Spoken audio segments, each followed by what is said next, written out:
সোমবারই দল ছেড়েছেন দমদম ব্যারাকপুর সাংগঠনিক জেলা তৃণমূলের সভাপতি তাপস রায়। তারপর থেকে ফের প্রকাশ্যে তৃণমূলের গোষ্ঠীদ্বন্দ্ব। ব্যারাকপুর থেকে তৃণমূলের প্রার্থী হিসেবে অর্জুন সিংকে চাওয়া হচ্ছে না, এই মর্মে জগদ্দলের বিধায়ক মামুদপুর গ্রাম পঞ্চায়েতের সাধারণ মানুষের সই সংগ্রহ করে রাজ্যের মুখ্যমন্ত্রী মমতা বন্দ্যোপাধ্যায়কে চিঠি পাঠাচ্ছেন। এই ঘটনা লোকসভার আগে তৃণমূলের অন্দরে অস্বস্তি বাড়াচ্ছে। আপনারা ইতিমধ্যেই অবগত হয়েছেন আর করেছেন অনেকে, তার সেই গর্জন এই বাংলার মুখ্যমন্ত্রীর দিকে।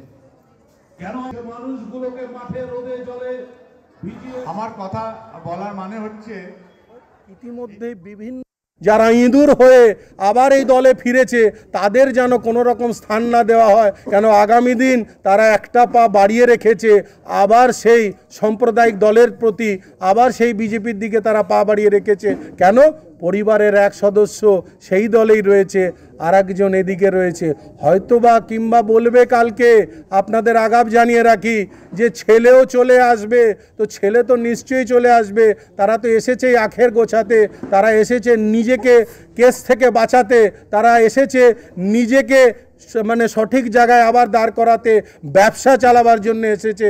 তারা দলকে স্নেহ করে দলের কর্মীর পাশে দাঁড়াবার জন্য আসেনি। যারা ভিন্ন জায়গা থেকে ব্যারাকপুর 1500 টাকা পার হবে। সকলকে আমার নমস্কার জানিয়ে আমার বক্তব্য শেষ করছি।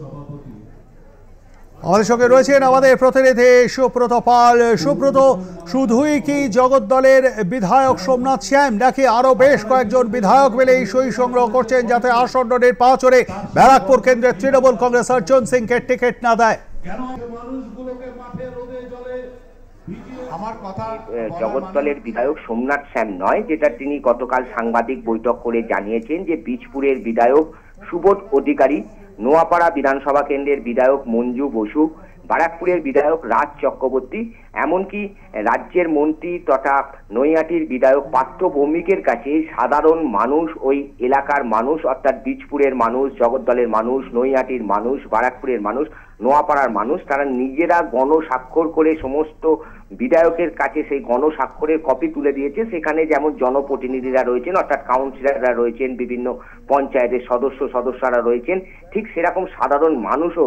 একেবারে গণস্বাক্ষর করে তাদের কাছে তুলে দিয়েছেন এবং তাদের কাছে অনুরোধ করেছেন সেই সই করা কাগজ যেন দলের সুপ্রিমো তথা রাজ্যের মুখ্যমন্ত্রী মমতা বন্দ্যোপাধ্যায়ের কাছে পৌঁছে দেওয়া হয়। এবং তাদের প্রত্যেকে যে সই করেছেন সেখানে তারা পরিষ্কার লিখেছেন যে 2019 সালে এই তৃণমূল কংগ্রেস ছেড়ে বিজেপিতে চলে গিয়েছিল অর্জুন সিং, এবং সেই সময় তিনি সাংসদ যখন হয়েছিলেন 2019-এর লোকসভার পর, তিনি একের পর এক তৃণমূলের দলীয় কার্যালয় ভাঙচুর করেছিলেন, দলীয় কর্মীদের বাড়ি।